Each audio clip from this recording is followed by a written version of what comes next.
Salut tout le monde, bienvenue sur cet épisode spécial du Cercle Afro. Donc aujourd'hui, on accueille une invitée de renom. Peut-être que vous l'avez vu. On verra. Elle aura le temps de se présenter. Mais déjà, les gars, comment vous allez aujourd'hui? On va très bien. Bon, je parle pour Joanne, mais moi, je vais très, très bien. En plus, hier, c'était la journée des droits de la femme. Et donc, c'était une journée assez intéressante sur les réseaux sociaux avec les débats qu'on voit régulièrement. Et heureusement qu'on a Dalanda aujourd'hui pour parler de certains sujets et notamment de l'engagement des jeunes. Donc, je suis très, très motivé. Et toi, Joanne? Moi, pareil, chaque épisode. Vous me connaissez, je suis là, bonne ambiance et tout. On a une bonne invitée aujourd'hui, on en a toujours. C'est ça. Mais voilà. Donc justement, parlant de l'invité, on va la laisser se présenter. Salut Dalanda. Salut. Comment tu vas? Ça va très bien et toi? Merci, ça va. Donc, est-ce que tu pourrais te présenter pour nos auditeurs qui nous écoutent un peu partout aujourd'hui? Donc bonjour, moi je m'appelle Dalanda So, j'ai 23 ans, je suis guinéenne, je suis étudiante à Sciences Po Paris et aussi à HEC sur des questions donc management côté HEC, affaires publiques à Sciences Po, et je suis également cofondatrice de Génération Émergente. C'est très bien parce que Génération Émergente, tu vas nous expliquer un peu c'est quoi de toute façon tout à l'heure, mais on a fait un épisode il y a quelques semaines de cela où on parlait de politique et d'implication des jeunes dans la vie politique et dans les associations en général. Et aujourd'hui, on voit qu'il y a de plus en plus de jeunes, que ce soit ici, en France, ou même en Côte d'Ivoire, en Afrique, qui veulent s'investir. Il y a peut-être une vague, tu vas nous en parler. Qu'est-ce que tu en penses, Joseph? Moi, je suis complètement d'accord. On rentre dans la même lignée et même de ce que nous, on fait aussi à travers notre podcast, de jeunes qui sont, on va dire, motivés par des questions sociales ou gouvernementales en Afrique et qui ont envie de s'engager. Quel est ton regard par rapport à ça? Effectivement, c'est vrai qu'aujourd'hui on a quand même ces tendances, je pense que les réseaux sociaux aident également au fait de pouvoir diffuser plus rapidement et plus facilement les idées qu'on veut véhiculer. Et je pense qu'il y a toujours cette tendance quand même dans les grandes écoles en France de vouloir s'engager notamment en faveur de l'Afrique, parce qu'on prend quasiment toutes les grandes écoles en France, on a une association africaine où on a certes une composante un peu plus culturelle, mais également une composante d'engagement, organisation de conférences, de workshops, d'ateliers divers et variés. Donc je pense qu'il y a une tendance certes qui était là depuis toujours, dans une certaine mesure dans les grandes écoles en France, mais c'est vrai que les réseaux sociaux aussi permettent un peu à tout un chacun de pouvoir avoir accès, même en termes d'intervenants. Aujourd'hui avec LinkedIn, les réseaux sociaux, c'est beaucoup plus facile d'avoir accès à ces gens-là, alors qu'avant, il fallait vraiment avoir les contacts, des contacts qui vont nous permettre d'avoir accès à un certain type de personnalité. Donc c'est vrai que ce contexte-là aussi favorise cet engagement-là. Et Génération Émergence n'est pas forcément une association à caractère politique. Est-ce que tu peux nous en dire un peu plus sur l'association? Comment est-ce que ça a commencé? Quel est le but? Quel est votre cible? Qu'est-ce que vous recherchez en fait? Oui, alors en fait, Génération Émergente est née pendant cet été. Donc à l'origine, il y a donc Wessim Jouini, qui a un podcast qui existe toujours d'ailleurs, mais qui a été rattaché donc à l'association plus globalement à Génération Émergente, qui s'appelait Take-Off, où il a invité des acteurs économiques sur les Suds en général, c'est-à-dire tous les pays émergents. Donc il s'est dit à un moment donné, peut-être ce sera intéressant de pouvoir élargir le podcast et pouvoir vraiment avoir une dimension un peu communautaire où les gens peuvent se rencontrer, peuvent échanger, peuvent discuter des idées, des choses qu'ils peuvent trouver intéressantes. Et donc il avait besoin forcément de renfort parce qu'il ne pouvait pas faire ça tout seul. Par l'intermédiaire d'un ami en commun, qui nous a présenté, après nous avons discuté, on a conçu une petite équipe pendant l'été, là, c'était je crois au mois de juin, juillet. Moi l'idée m'a tout de suite intéressée parce que les pays émergents, c'est chose qui m'intéresse énormément. Et aussi ce qui m'avait intéressé, c'est le fait qu'il n'y ait pas seulement ce prisme-là que sur l'Afrique. Certes, là aujourd'hui on va parler de l'Afrique, mais Génération Émergente, l'ambition c'est vraiment d'avoir le Sud global. Donc vraiment, il n'y a pas vraiment de définition en tant que telle de ce qu'on entend, mais en tout cas, tous les pays qui ne sont pas encore développés et qui ont une certaine sorte de... En fait, des pays avec lesquels on peut faire une sorte de parallélisme avec les pays développés, les pays occidentaux. Et donc, ce n'est pas seulement une dimension économique, mais aussi une dimension politique, voir un peu les rapports de force qui existent dans le monde et aussi les changements de paradigme avec toutes les transformations que nous avons observées ces dernières années. Donc voilà, c'est comme ça que l'idée naît, et pendant l'été, donc on décide d'organiser ça assez rapidement, donc il fallait rédiger des statuts, établir une stratégie d'entrée dans le marché, si on peut dire, réfléchir au format que nous allions mettre en place, avoir aussi une cible, c'est-à-dire se dire clairement qu'est-ce qu'on veut cibler, écrire le manifeste pour vraiment bien délimiter notre périmètre d'action. Donc pendant l'été, on essaie un peu de faire ça. L'avantage, c'est que vu qu'on avait tous quand même plus ou moins des activités associatives à côté, des activités professionnelles, donc ça a permis d'aller un peu rapidement, ce qui fait que en septembre déjà, on était opérationnel, on avait déjà tout. On a fait notre artwork de lancement qui a réuni plus de 200 personnes. On était même assez surpris, agréablement surpris évidemment, de l'engouement autour de la chose. Et après, de là, on a organisé maintenant des afterwork. On a organisé aussi des petits déjeuners avec un certain nombre de personnalités. On pourra revenir dessus, je pense, ultérieurement. Donc c'est un peu comme ça que Génération Émergente est vraiment de cette volonté de créer une communauté autour des enjeux économiques et financiers du Sud global. D'accord. Et donc, tu as mentionné que c'est parti de Wessim avec son podcast et aujourd'hui, vous avez cofondé. Mais disons, comment l'organisation, comment l'association elle est organisée? Donc, qui sont les membres? Donc là, on a les membres fondateurs, je pense qu'on a tous compris, mais qui sont les autres membres et quelles sont les activités qui sont, on va dire, entreprises par ces membres? Quel est le niveau de responsabilité aujourd'hui? En fait, à Génération Émergente, on a toujours voulu avoir cette organisation très horizontale. Il n'y a pas vraiment de hiérarchie. Même dans nos statuts, on n'a pas de président, par exemple, de l'association. On a juste des pôles de responsabilité. Moi, par exemple, je suis responsable des formats. Donc, typiquement, tous les formats sur les réseaux sociaux, c'est un peu moi qui vais les superviser. Je vais parfois même mobiliser d'autres personnes pour les faire ou les faire moi-même. Vraiment avoir un peu une visibilité sur toute la chaîne de valeur sur les réseaux sociaux. Et après, tu as d'autres membres de l'association qui vont plus être sur le podcast, par exemple. Tu en as d'autres qui vont être sur la newsletter. En gros, là, je suis en train de vous présenter nos verticales, si on peut dire. Donc, moi, format Reel, réseaux sociaux, etc. On a le format aussi podcast, qui est vraiment un format à part entière. On a aussi la partie newsletter mensuelle. Donc là, vraiment, n'hésitez pas à vous abonner à la newsletter. On fait un placement de produit. J'espère qu'on aura une petite rémunération. On va couper au montage. Vraiment, n'hésitez surtout pas à aller vous abonner. La newsletter très intéressante pour avoir tout ce un certain nombre d'informations essentielles dans les pays du Sud global. Et après, on a une partie aussi là récemment qu'on a créée qui est plutôt formation. C'est-à-dire, on accompagne les jeunes qui sont intéressés par cette géographie-là dans l'orientation professionnelle. Donc, on organise des entretiens, des simulations d'entretien, que ce soit du coup du Sovereign Advisory, mais également du M&A, du conseil, pour vraiment faciliter cela. Et après, il y a une partie organisation d'événements. Donc là, typiquement, ce dont je vous parlais tout à l'heure, ça va être donc les fameux afterwork, le petit déjeuner. C'est ça, le petit déjeuner. Et un peu tous les autres événements annexes qu'on peut avoir autour de ça.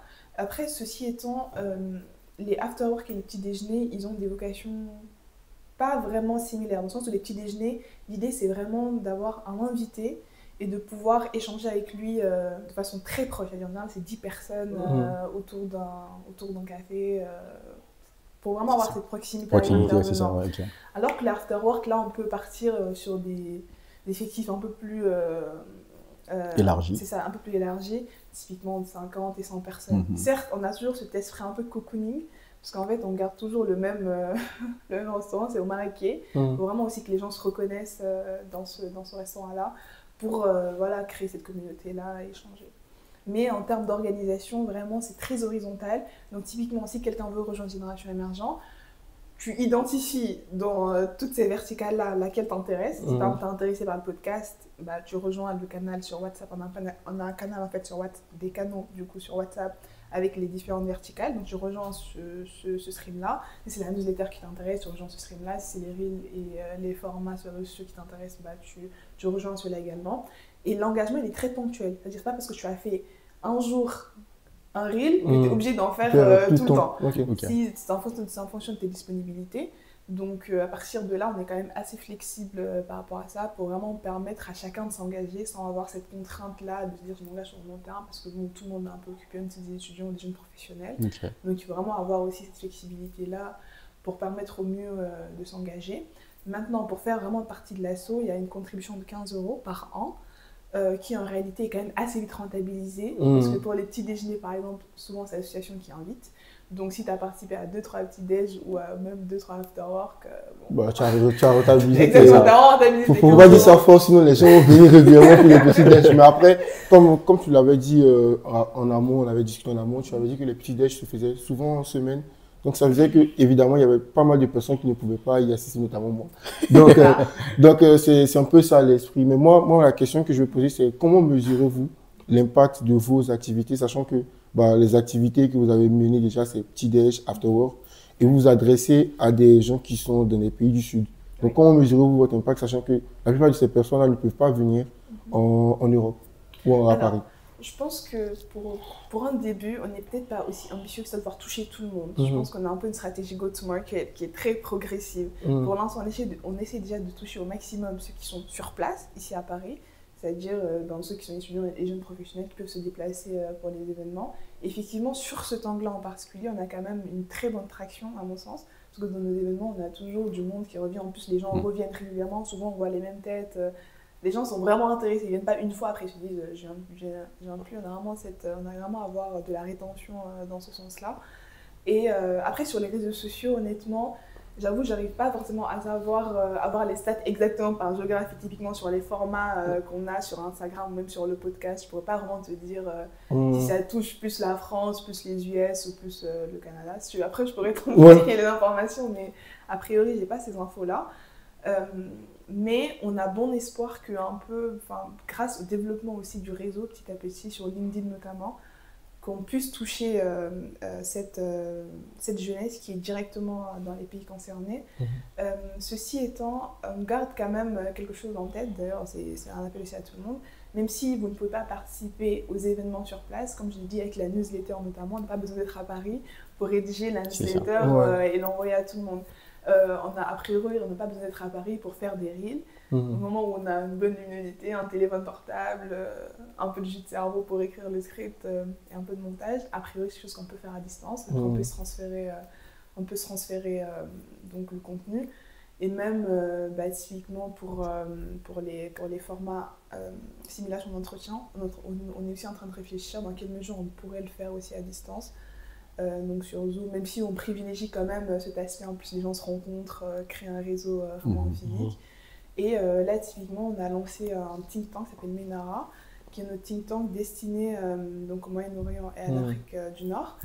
Là, typiquement, si tu écris une note pour ce think tank-là, a priori, tu n'as pas besoin d'être à Paris pour le faire. Donc tu peux le faire, nous envoyer la note, on la revoit ensemble, on la peaufine pour pouvoir la poster. Donc vraiment, il y a différents canaux-là qui permettent quand même à tout le monde d'être intégré, même si, comme je t'ai dit, là, ça fait même pas à peine, un peu plus de 6 mois peut-être que la situation a été créée.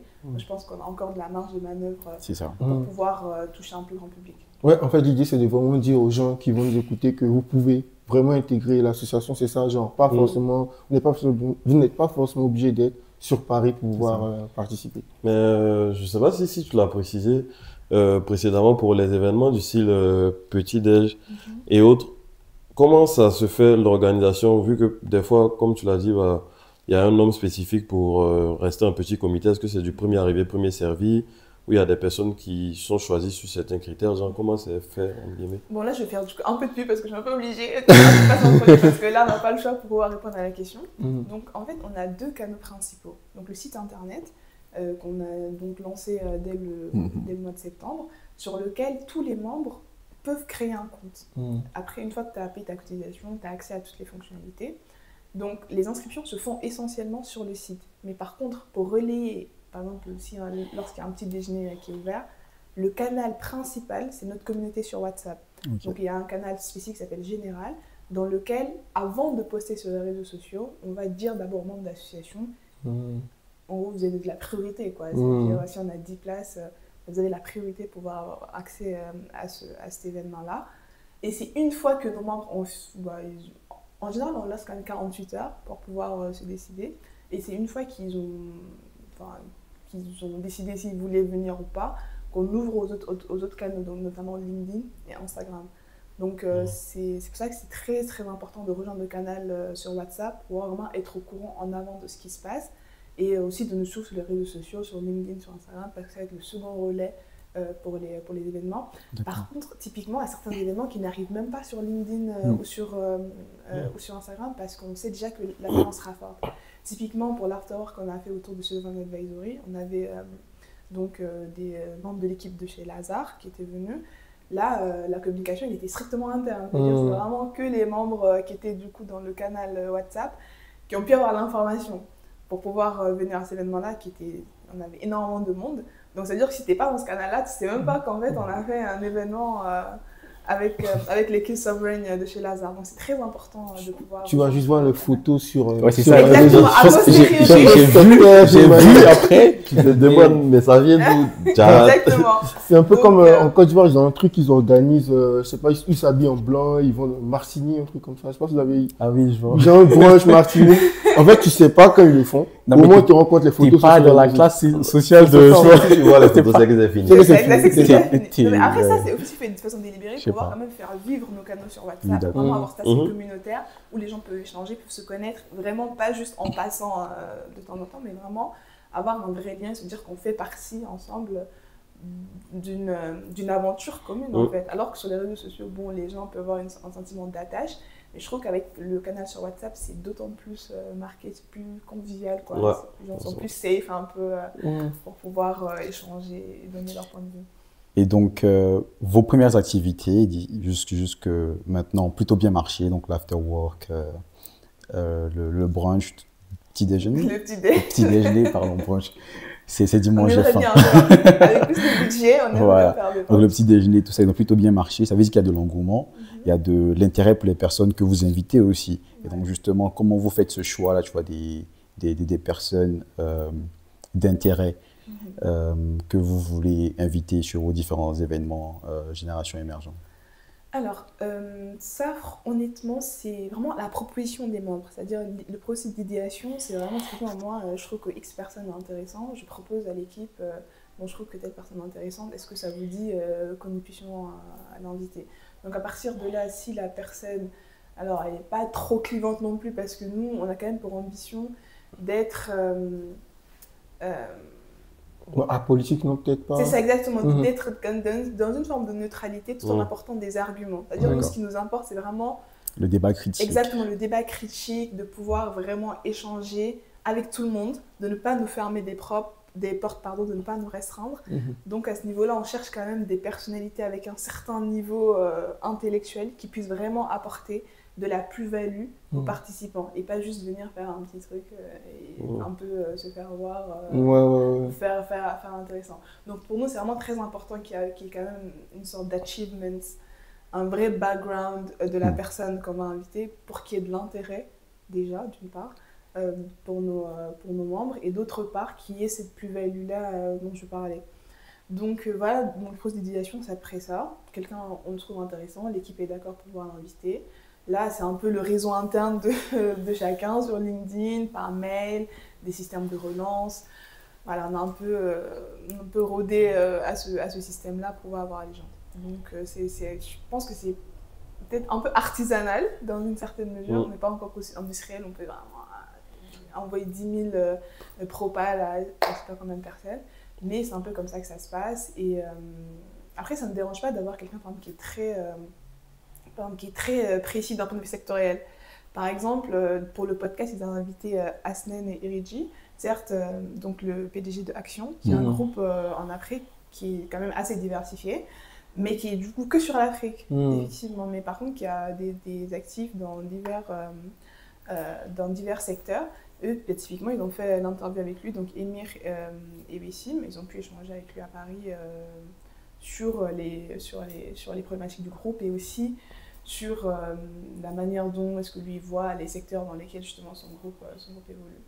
Donc voilà, vraiment c'est ça, c'est les deux composantes, la plus-value et centre d'intérêt aussi pour notre communauté en général. Alors ça peut paraître évident, mais je te la pose quand même la question, c'est est-ce que les invités doivent toujours avoir un lien avec les pays émergents dont que vous avez, je sais pas, dont vous voulez parler en fait dans vos différents formats? En fait, il faut quand même qu'il y ait un lien, même si la personne n'est pas originaire de ces pays-là, mais il faut quand même qu'il y ait une certaine expertise sur ces pays-là. Typiquement, pour un petit déj, on avait invité la directrice financière adjointe de l'AFD, donc, qui est une Française, qui travaille sur des problématiques d'aide au développement. Elle, effectivement, ils sont... En fait, l'AFD, c'est l'Agence française de développement, ils ont vraiment des canaux dans le monde entier. Et elle a cette capacité de nous parler de ces géographies-là, tant bien même c'est une agence française. Donc, le plus important, c'est que peu importe l'acteur, qui ait vraiment une expertise, en fait, comme je le disais, sur ces géographies-là, peu importe un peu sa nationalité ou quoi. Je sais pas si ça répond à la question aussi. Oui, clairement. Moi, je me demandais, genre, revenir rapidement sur un truc que tu avais dit sur le côté apolitique de l'association. Je ne sais pas ce que vous en pensez, mais je me dis, avec la croissance, l'intégration de nouveaux membres, si à un moment, si vous atteignez une certaine taille, est-ce que ça pourra vraiment rester apolitique? Est-ce que vous considérez le fait qu'à un moment, potentiellement, vous allez potentiellement vous pencher vers, on va dire, un parti au truc? Parce que je me dis, plus il y a de personnes, plus il y a d'idées, même si l'idée centrale reste la même, mais plus il y a de chances de divergence. Du coup, est-ce que vous avez considéré la question? Déjà, je pense que la notion de neutralité et même d'apolitisme est quand même à nuancer. C'est-à-dire, ne serait-ce que lorsque tu t'engages dans un projet de ce type-là, tu as quand même une idée derrière la tête. C'est quand même une mission, tu veux quand même orienter le débat et la discussion vers une certaine direction, tu vois. Donc, nous, par exemple, la mission de Génération Émergente, c'est vraiment d'élargir les frontières et de faire des Suds les nouvelles frontières justement de la manière de penser, de vraiment de les intégrer à cette nouvelle mondialisation et vraiment faire dialoguer tout le monde. Donc ça, en soi, on peut dire déjà que c'est un positionnement politique. C'est un choix, c'est une orientation. Donc déjà, je tiens à nuancer cette question de neutralité. Ceci étant, nous, ce qui nous intéresse vraiment, c'est l'objectivité. C'est-à-dire, c'est pas tant d'avoir une position sur un sujet donné, tu vois. L'idée, c'est vraiment que si tu défends A, il faut que tu puisses nous expliquer pourquoi tu penses que A, avoir des preuves concrètes, tangibles, que tout le monde peut vérifier, que tout le monde peut confirmer ou infirmer, et pas juste avoir des idées arrêtées sur des choses sans vraiment apporter de la connaissance dessus. Donc ça ne nous dérange pas tant que ça qu'il y ait des membres qui pensent différemment les uns des autres. Le plus important, c'est le débat d'idées. Il faudrait vraiment avancer la réflexion pour que les gens sortent un peu des statu quo. En fait, sortent de l'événement en se disant « j'ai vraiment appris quelque chose ». Et pas juste venir se regarder, faire les intéressements, etc. Donc c'est ça qui est limite important au-delà du fait d'avoir un positionnement. Mais c'est vrai que l'association, forcément, à ce niveau-là, si tu cherches à nuancer énormément de choses, on ne va pas forcément prendre des positions très arrêtées sur un sujet en particulier. On va plutôt essayer de montrer toutes les idées, de façon plus ou moins exhaustive, toutes les idées qui peuvent exister autour de ce sujet-là, voir les limites de chacune, les forces de chacune également, pour pouvoir vraiment avoir un débat éclairé sur les sujets. Donc, on ouvre le débat, on met en lumière les pays émergents, on essaie d'expliquer un peu quelles sont les situations qui sont vécues dans ces pays, mais est-ce qu'on propose des solutions chez les générations émergentes? Oui, exact. C'est une très bonne question d'ailleurs, et ça me ramène encore une fois au think tank dont je parlais, MENARA, dont on a sorti la première note qui a été publiée par Adnan Belfatmi. Il parlait de l'Éthiopie. Donc de la situation de l'Éthiopie actuellement, il proposait déjà un constat, après un certain nombre de recommandations par rapport à la situation actuelle. Oui, je ne vais pas spoiler la note, allez la lire, elle est sur notre site et sur notre LinkedIn également, vous pouvez la trouver assez facilement, pour vraiment voir dans quelle mesure est-ce qu'on est aussi pourvoyeur d'idées par rapport à ces questions-là. Une question peut-être? Ah non, moi j'ai fini sur Génération Émergente. Ok. Ok. Et donc, on comprend aujourd'hui le but, la vision de Génération Émergente. Disons, à moyen et long terme, qu'est-ce que vous prévoyez comme évolution?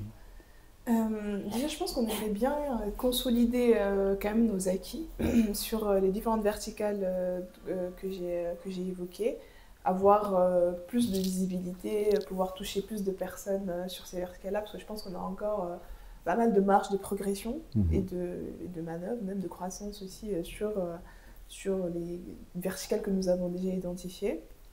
Ceci étant, je pense que peut-être à terme, on a quand même envie de développer un peu plus la partie carrière.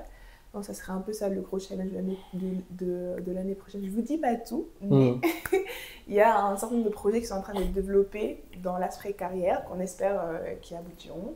Et pour pouvoir vraiment, encore une fois, comme je dis, vraiment à chaque fois créer cette communauté-là, que les gens puissent vraiment s'entraider et pouvoir aussi orienter vers un certain nombre de carrières ou même de métiers que les gens ne soupçonnent pas auparavant, mais qui pourraient quand même être très intéressants, tourner vers cette géographie-là. C'est ça. Par exemple, tu as parlé de sovereign. Je pense qu'il y a beaucoup justement qui ne savent pas forcément ce que ça veut dire ou même qui n'ont pas les spécificités du métier. Et justement, quand vous invitez des grands conseillers dans ce métier qui viennent parler de ce qu'ils font, et ça permet juste d'éclairer la pensée sur ce qui peut être fait, sur ce qui est fait, et puis voilà, donner des idées en fait de je peux aussi faire ce métier, c'est intéressant. Je ne le connaissais pas, maintenant je le découvre, je peux le faire. Okay. C'est intéressant parce que c'est pour ça qu'au début, j'avais posé la question de comment des gens qui sont par exemple en Afrique ou dans d'autres pays qui ne sont pas en Europe peuvent intégrer l'association parce que, en fait, quand tu es en Europe ici ou à Paris, on parle de HEC, Polytechnique, ESSEC et j'en passe. Sciences Po, ouais, Sciences Po. Voilà, donc en vrai, tu as déjà une certaine ouverture d'esprit sur ces sujets-là. Donc, tu n'as pas besoin de venir dans l'association. Bon, peut-être oui, mais tu n'as pas forcément besoin de venir dans l'association pour connaître vraiment, tu vois, ces métiers. Okay. Et donc, c'est pour ça que des gens qui sont en Afrique, qui sont par exemple en terminale ou qui commencent leur seconde, peuvent peut-être connaître ces métiers-là et apprendre genre comment les intégrer, les cursus à suivre et tout. C'est pour ça que j'avais parlé de ça. Mais pour les gens qui ne savent pas, c'est quoi Sovereign déjà? Pour moi, c'est alors, moi, je ne suis pas experte sur un advisory, mais globalement, c'est une activité de conseil au gouvernement. C'est ça. Donc, c'est une activité de conseil, par exemple, même puisque l'AMNEC peut être sur conseil financier, ça sert vraiment à être sur les conseils au gouvernement, et notamment, pour être un peu plus précis, sur les problématiques de dette, notamment dans vos structurations de dette, levée de dette. Et aussi, certains acteurs du milieu font aussi du public policy design. Donc, ils vont vraiment accompagner dans l'élaboration et la mise en place de la politique publique en général. Ils font de la restructuration. Pour être très attentif, typiquement, les acteurs en France, on a Lazare, on a Rothschild, on a GSA, on a aussi le Club de Paris, qui est peut-être un acteur un peu plus du public, mais qui fait aussi cette activité, notamment autour de la dette. Et en Afrique, est-ce qu'on en a des... Après, pardon, pour le Club de Paris, je ne suis pas sûre qu'ils font du conseil, mais c'est des pourvoyeurs, en tout cas, de dettes, enfin de capitaux pour les pays en développement. Non, c'est bon, sinon on va s'éloigner du débat. Ouais, est-ce qu'en Afrique, ouais, il y a des genre cabinets, mais comme on ne parle pas de ça aujourd'hui, on va faire ça dans un autre épisode. Ok. Non, mais on va parler de public cible, justement. On va revenir un peu dessus parce que je pense que tu as mentionné un point important au début, c'est que les pays émergents, ce n'est pas seulement qu'en Afrique. Et je pense qu'aujourd'hui, dans vos événements, vous touchez une bonne partie de la jeunesse africaine présente sur Paris et en Île-de-France aussi, je pense. Concernant les autres pays, comment est-ce que vous arrivez, par exemple, à toucher des pays de l'Europe de l'Est, des pays de l'Amérique, du Sud et tout ça?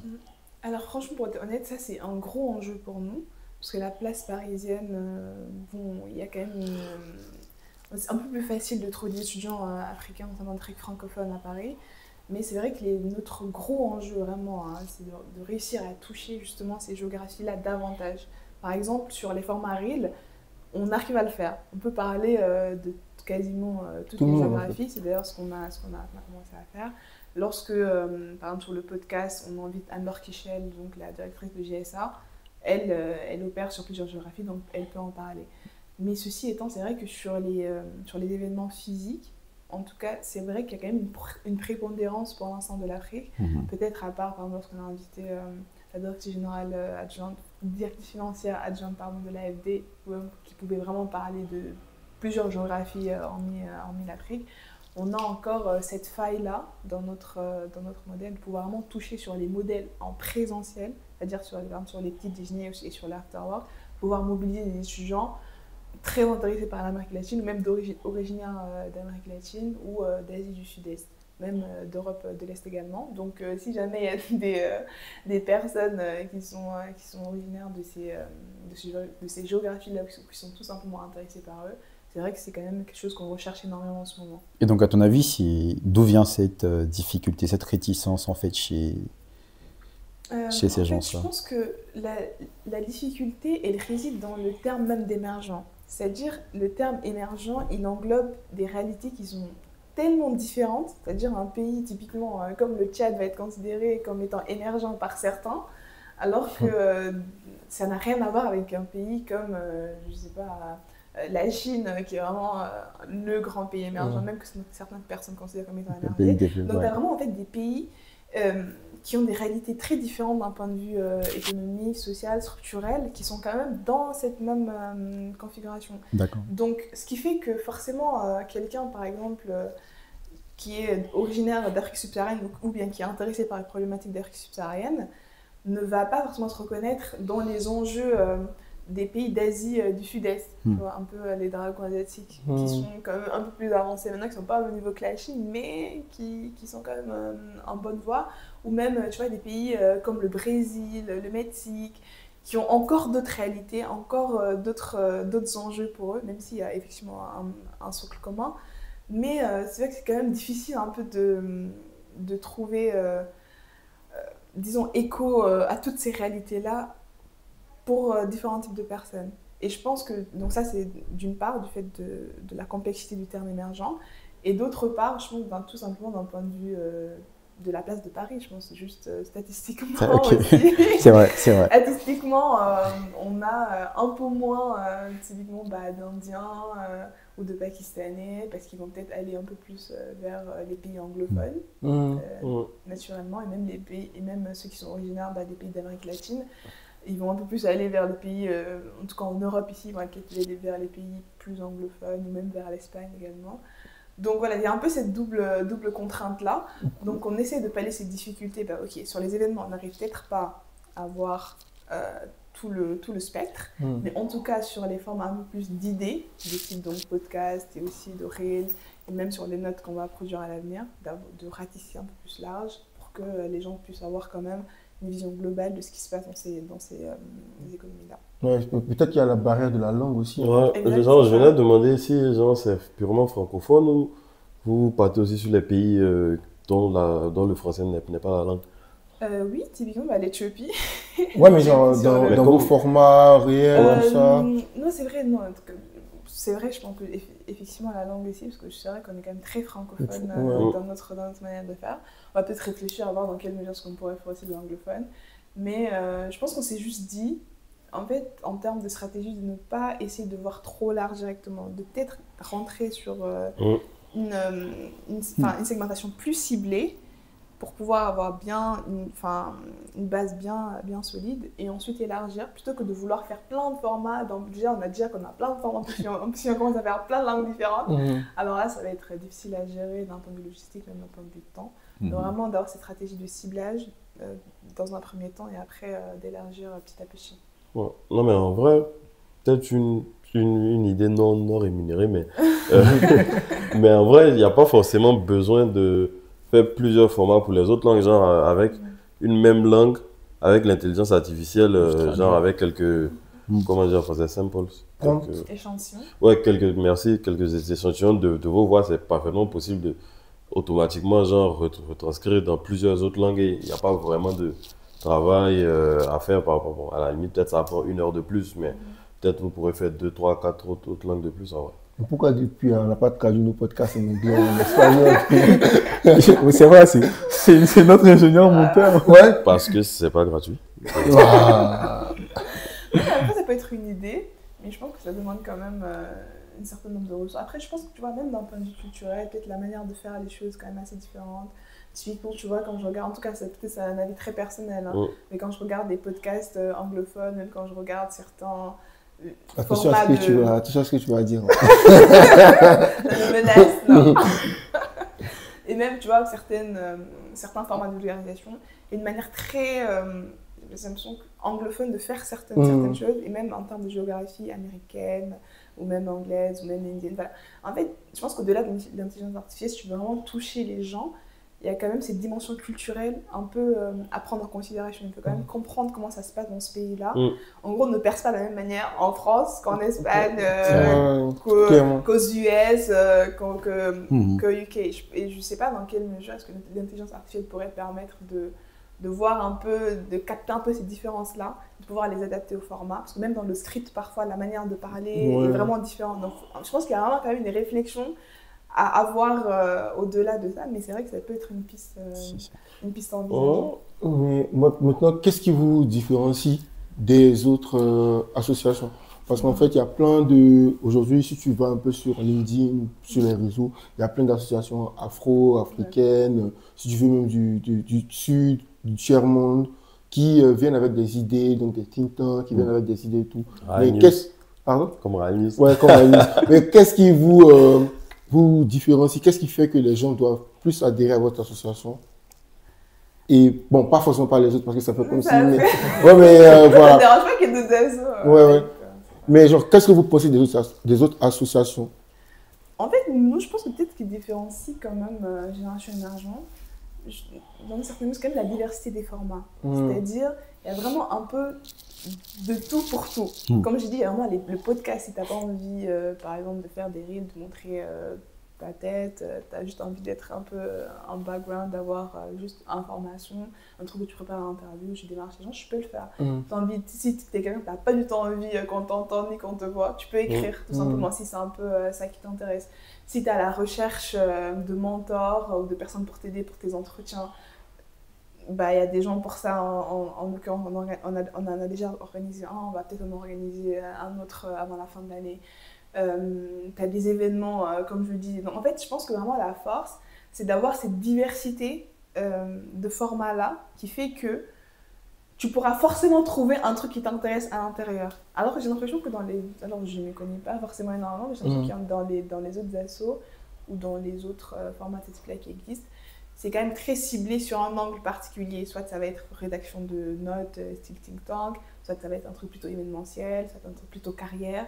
Donc j'ai l'impression qu'il n'y a pas vraiment un acteur qui allie toutes ces facettes-là, et donc qui permet un peu à chacun de piocher en fonction de ce qui l'intéresse. Et surtout, comme je disais, cette horizontalité vraiment en termes d'engagement, où tu n'es pas obligé de t'engager toute l'année. Si, certes, nous, alors il y a le SOC des membres fondateurs, qui sont là un peu pour quand même organiser le jeu, mais cette possibilité pour les gens de vraiment de faire les projets de façon très ponctuelle, ça je pense que c'est quand même assez intéressant à prendre en considération. Je pense qu'une des dimensions de la question de Joseph, justement, c'est la différence idéologique. C'est-à-dire, aujourd'hui, vu ton positionnement et, on va dire, ton rôle dans l'association Génération Émergente, je pense que tu as peut-être pu observer différentes idées ou manières de penser vis-à-vis des pays émergents. Et je dirais, quel est votre positionnement, quel message vous voulez faire véhiculer? Si on devrait dire juste en une phrase, par exemple, résumer la mission de Génération Émergente, ce serait quoi? Nous, je pense que ça serait vraiment éduquer et fédérer autour des enjeux particulièrement économiques et financiers des pays émergents.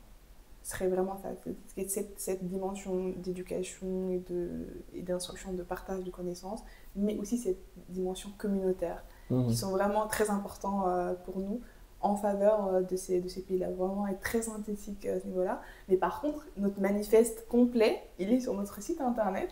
Donc, vous pouvez aller le lire. C'est un manifeste qui n'est pas très long, qui permet vraiment justement de saisir tous plus ou moins les choses dont on parlait tout à l'heure pour justement comprendre un peu ce qu'est notre mission et la manière dont on compte procéder. Donc, le site internet, générationémergente.com. C'est ça. Et donc, moi, je pose la question... La note de frais augmente. Je pose la question parce que je me mets à la place d'un peu nos éditeurs et puis j'essaie de comprendre. Je me dis, vu qu'il n'y a pas de parti pris à la base, il n'y a pas de parti pris, l'essentiel, c'est de mettre en lumière, c'est d'expliquer, c'est de vulgariser des notions qui ne sont peut-être pas assez dites et tout ça. Mais Génération Émergente, c'est pas destiné seulement qu'aux pays émergents, peut-être aussi aux pays émergents, aux pays développés, à des gens qui sont déjà qui ont peut-être un regard différent de ceux qui, tu vois, qui sont dans les pays émergents. Et donc, à ceux-là, qu'est-ce que vous dites, par exemple? Je pense que typiquement, c'est ça. C'est vraiment de... Il y a d'ailleurs cette composante-là, je fais bien de le dire dans notre manifeste, où un peu aussi établir des ponts, ou dans un monde où, bon là, comme on le sait, de plus en plus, les gens ont tendance plutôt à se refermer sur eux-mêmes, à être moins jeu dans mon monde, et vraiment de créer donc justement ces ponts-là, et de démystifier et de lever des tabous, de créer une nouvelle relation sans complexe, sans préjugés entre ces différents espaces-là. Donc effectivement, cette dimension de pont entre des personnes issues de ces géographies et des pays un peu plus développés, c'est vrai que c'est une composante également importante. C'est vrai, de jouer dans ce sens-là. Je vais pousser encore plus. Vas-y. Je vais pousser. Parce que, donc, on entend souvent dire que les pays émergents, c'est le futur. Tu vois, c'est-à-dire, en termes de rapport de force, c'est un bouleversement, ça sera un chamboulement. Il y aura au niveau des avancées technologiques, de la démographie, de l'économie, enfin, il y a tout qui va changer. Et qu'est-ce que Génération Émergente pense de cela? Qu'est-ce que toi, particulièrement, tu penses de cela? Pour le coup, je ne pense pas que je vais m'exprimer au nom de Génération Émergente, mais je pense qu'il y a effectivement un bouleversement quand même du monde qu'on est en train d'observer. On n'a plus forcément une sorte de bipolarité, on a vraiment des grandes puissances et le reste. Aujourd'hui, tout le monde essaye un peu de tirer son épingle du jeu et d'avoir une place sur la scène internationale. Donc, je pense effectivement qu'il y a une vraie reconfiguration en fait, qui est en train de se passer et que chaque pays peut trouver son angle d'approche pour pouvoir avoir de l'influence. La Chine, elle continue de faire ce qu'elle a fait depuis un certain nombre d'années maintenant. Le Brésil aussi, là je parle vraiment des grands émergents. Le Brésil aussi est sur sa sphère d'influence. L'Amérique latine continue à avoir, c'est vrai, genre de l'influence, malgré les défis internes que le pays peut avoir. De l'autre côté, si je prends un pays comme l'Éthiopie dont je parlais tout à l'heure, qui est quand même un carrefour de la Corne de l'Afrique, qui a rejoint les BRICS+, en janvier 2024. Ouais. Donc, où on voit quand même qu'ils essayent de surpasser les anciennes idées. Typiquement, avant, ils étaient très proches des États-Unis. Après tout ce qui s'est passé au Tigré, il y a eu un recul. Ils sont ouverts à d'autres partenaires, notamment la Russie et la Chine.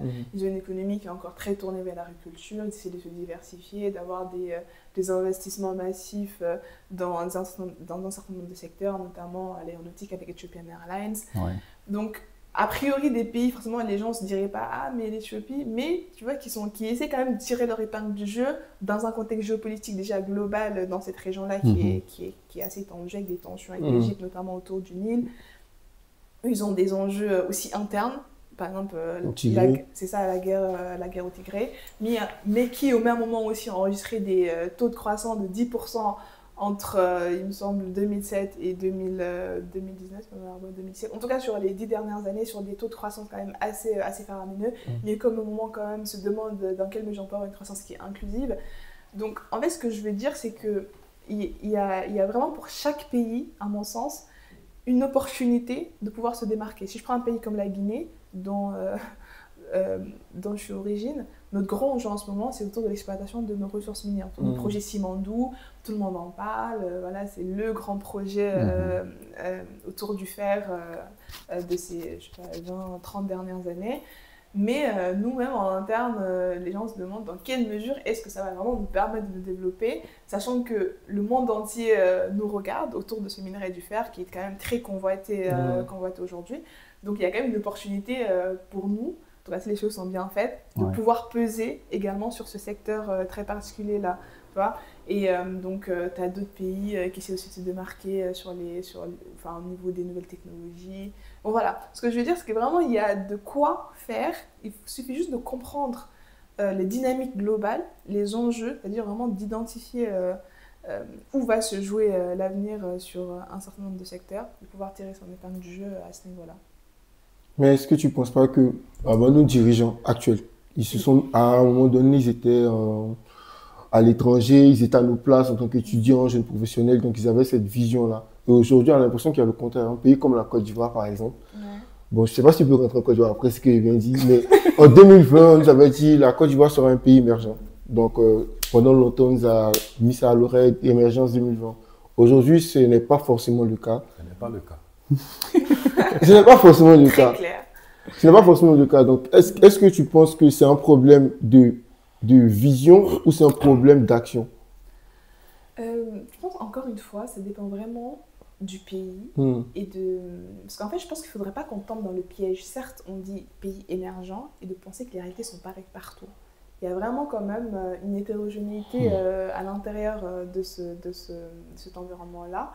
Enfin, je sais qu'en Côte d'Ivoire, par exemple, il y a beaucoup quand même de mesures qui ont été mises en place, une ouverture de l'économie, certes la dette elle a explosé, voilà, plein d'autres enjeux. Mais il y a quand même eu des mesures assez incitatives. La part de la banque JP Morgan ici de Sancel en Côte d'Ivoire, c'est quand même pour une bonne raison et pas à Conakry, c'est qu'il y a quelque chose qui est en train de se passer. Est-ce que c'est une bonne nouvelle mais par contre, ce que ça dit, c'est qu'il y a quand même une forme d'attractivité du pays. Après, il y a des opportunités.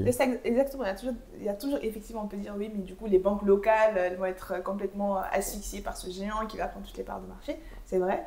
Mais mon point, c'est de dire qu'il y a quand même, si cela s'est passé, c'est qu'il y a quand même eu un certain nombre de mesures qui ont été mises en place par l'État ivoirien pour pouvoir permettre un environnement d'attractivité de l'économie ivoirienne. Tu vois. Alors que si je prends pareil, donc je pense qu'il y a d'un certain nombre de la vision, mais il faut aussi qu'elle soit accompagnée par de l'action. Alors qu'il y a d'autres pays dont on se pose la question. Pareil, moi, je ne vais pas forcément donner mon avis là-dessus, mais en Afrique de l'Ouest, aujourd'hui, on a un vrai enjeu de la vision autour des pays de l'AES, où on se dit, bon, ils sortent de la CEDEAO, pour faire quoi? Est-ce qu'ils peuvent s'en sortir tout seuls à trois, alors que quand même leurs économies sont dépendantes des autres pays de la CEDEAO? Comment est-ce qu'ils vont faire avec ce type de nationalisme-là? Mais ces pays-là, ils essaient quand même de proposer quelque chose pour aller dans ce sens-là. Et de la même manière aussi, bon, la CEDEAO essaie un peu de se réinventer pour avoir plus de crédibilité après tout ce qui s'est passé, les coups d'État constitutionnels, etc. Donc il y a une vraie crise de confiance autour de cela. Et même d'un point de vue économique aussi, comment intégrer la déclave. Donc je pense qu'il y a quand même de la vision, quand même des choses qui sont en train de se passer, mais c'est vrai qu'on ne pourra les juger de leur efficacité que sur quand même le long terme. Je pense que sur des projets politiques, de politique économique de ce sens-là, on pourrait quand même peut-être se garder un peu de marge de manœuvre et attendre avant d'avoir un jugement. Mais je pense qu'il y a de la vision, peut-être pas assez dans certains pays, et d'autres ont de l'action, et peut-être pas assez d'autres. Donc assez hétérogène quand même en termes de réalité, donc je n'aurai pas de réponse globale. En fait, je parlais plus de l'Afrique francophone, Côte d'Ivoire, Guinée, Mali, Sénégal et tout, parce que ça fait quand même 70 ans maintenant, je ne sais plus, 60 ans. Pas en Guinée, c'est en 58. Ouais, tu vois, donc c'est quand même énorme et malgré tout ça, tu vois, il y a encore pas mal de sujets qui sont très importants, qui sont encore, on va dire, à l'étape d'idée, en fait. Ouais. Tu vois, alors que ça fait pas mal d'années, il y a eu pas mal d'intellectuels qui étaient là et genre rien n'a changé. Donc c'était ça, en fait. Je pense qu'au-delà de seulement la question d'idéation et d'action, il faut quand même, je pense, avoir en tête la question de la stabilité. Je pense que peut-être un sujet qu'on évoque, mais il faut quand même de la stabilité dans le long terme pour avoir une certaine continuité de l'État sur ces problématiques justement de politique économique, d'inclusion, d'avoir une croissance. Voilà. Par exemple, un pays comme la Guinée est quand même assez instable. C'est-à-dire on passe d'un régime militaire avant l'arrivée d'Alpha Condé en 2010, il reste une dizaine d'années. Hop, coup d'État. Donc on reprend tout à zéro, c'est-à-dire on annule la Constitution, là ils sont en train de réécrire une nouvelle Constitution. Enfin, c'est vrai que dans ce contexte quand même, c'est assez difficile de le faire. Pareil pour les pays de l'AES, où c'est quand même très instable, un pays comme le Mali, qui a des problématiques sécuritaires assez importantes.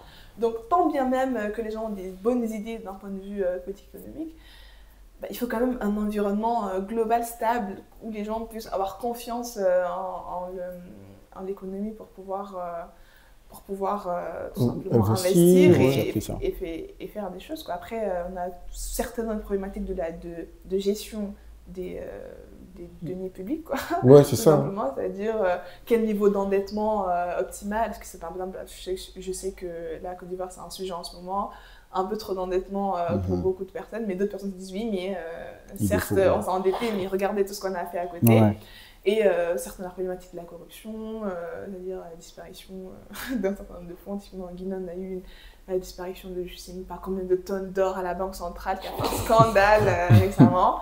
Donc, tu vois, c'est vrai que c'est quand même un peu compliqué. Je pense que ça va au-delà de simplement dire idéation, action. Il y a vraiment un contexte même, tu vois, social quand même qu'il faut prendre en considération. Tout à l'heure, on parlait du Tigré en Éthiopie, c'est-à-dire des contextes un peu ethniques, quand même, qui viennent miner les efforts qui ont été faits pendant des années. Donc, tu vois, en fait, c'est pas... C'est-à-dire, la toile, elle n'est pas simple. Il y a quand même beaucoup de considérations, notamment ces composantes sociales, qu'il faut quand même prendre en considération dans la gestion, et même les considérations culturelles. Là, je prends un exemple qui peut paraître anecdotique, mais pendant le Ramadan, en Guinée, quasiment tout le monde rentre chez lui à 15h. Ouais. Tu peux pas, aujourd'hui, je peux pas dire, par exemple, ça serait très compliqué de venir dire aux gens, pendant le Ramadan, il faut travailler jusqu'à 18h, ils vont dire, mais ça va pas. En France? Apparemment, En France? Non, en Guinée. En Guinée, actuellement, c'est le Ramadan, mais je te promets que à 15h, 14h, même les gens, ils commencent à partir parce que culturellement, c'est comme ça que les pays fonctionnent. Mais si tu viens leur dire, oui, mais non, il faut qu'on rester à 18h. On a de la dette à rembourser, donc il faut créer de la valeur, etc. Les gens vont te dire, mais ça va pas du tout. Donc il y a vraiment, c'est-à-dire ces considérations-là, vraiment de comprendre d'un point de vue anthropologique même, c'est-à-dire les pays dans lesquels on opère, et pas juste avoir cette tendance, à mon sens, parfois de juste vouloir transposer des modèles occidentaux en Afrique, et faire juste preuve un peu de pragmatisme dans la manière dont on aborde les situations.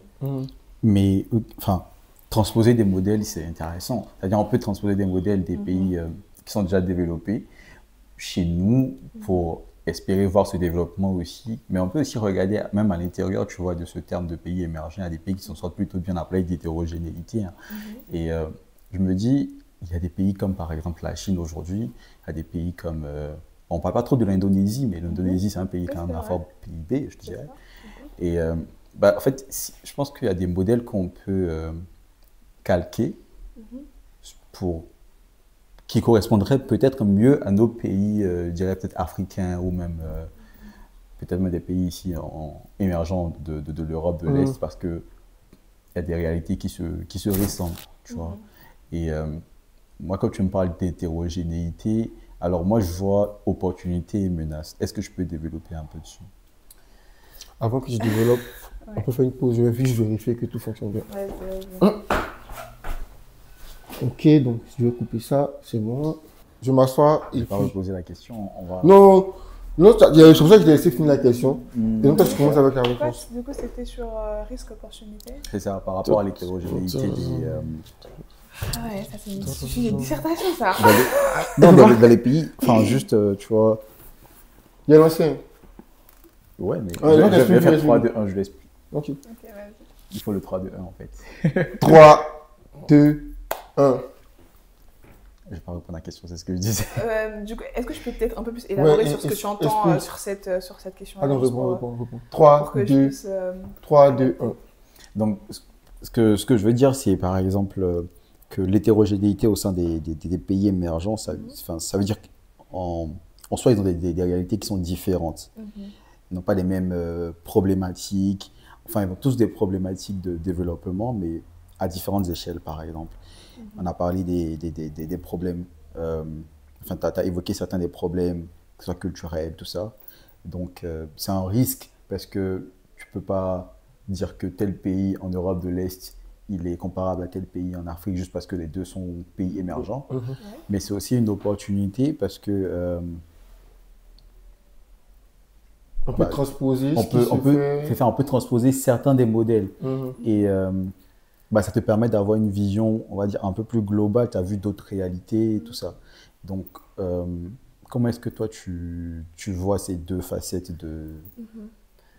En fait, je pense que peut-être le gros enjeu quand même d'un point de vue économique, c'est que les cycles, c'est-à-dire les réalités dans lesquelles un pays s'est développé, en tout cas a permis d'avoir un certain niveau d'émergence, ne sont peut-être plus réunies aujourd'hui. Par exemple, si tu prends le contexte dans lequel les dragons asiatiques, ils ont émergé, etc., des conditions même macroéconomiques, géopolitiques globales dans le monde qui leur ont permis d'atteindre ces niveaux-là. Aujourd'hui, on n'a pas forcément ces enjeux-là. Tu vois, typiquement, aujourd'hui, si un pays veut parler d'émergence de développement, il est obligé de prendre en considération des problématiques de type transition énergétique, transition écologique, tu vois. Par exemple, pour les pays africains, on ne peut pas juste dire, en tout cas, après c'est mon avis très personnel, et un certain nombre d'experts sont d'accord avec ça, on ne peut pas juste dire, ok, on va se développer comme si on ignorait qu'à un moment donné, on va devoir prendre en considération des problématiques de transition énergétique, transition écologique dans nos modèles, tu vois.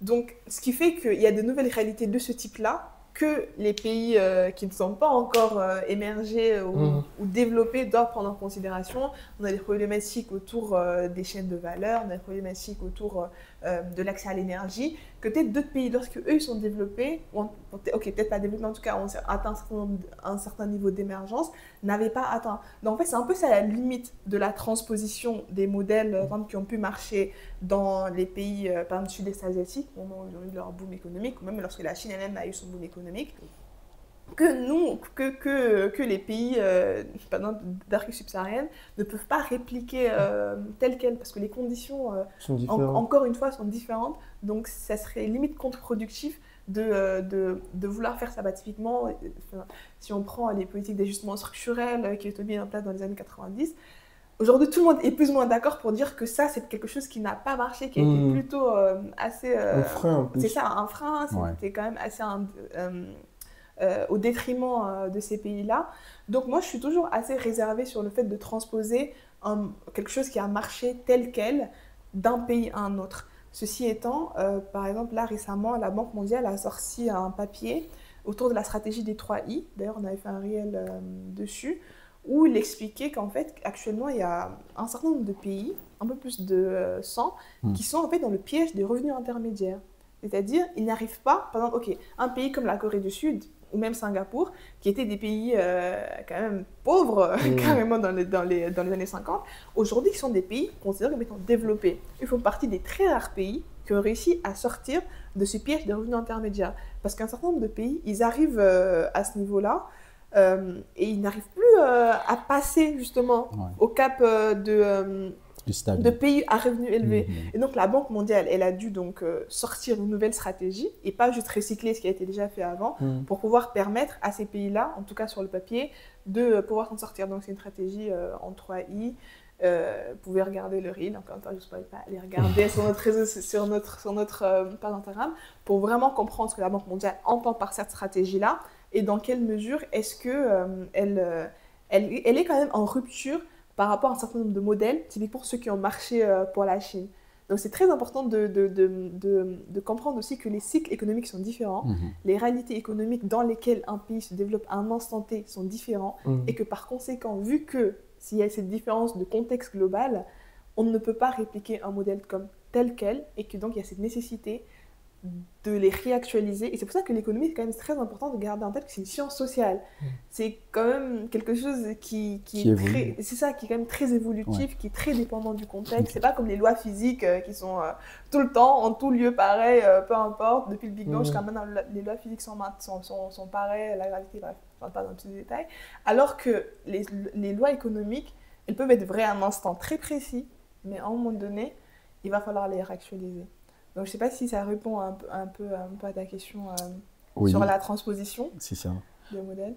Mais je trouve qu'il y a aussi des succès qu'on peut garder en mémoire et je me dis peut-être pas calquer, mais essayer de prendre des exemples sur ce qui a bien marché, par exemple, ou sur ce qui n'a pas bien marché aussi. Je suis d'accord, oui, effectivement. Je suis entièrement d'accord avec ça, mais j'appelle juste à la prudence, sur le fait de transposer ces modèles-là.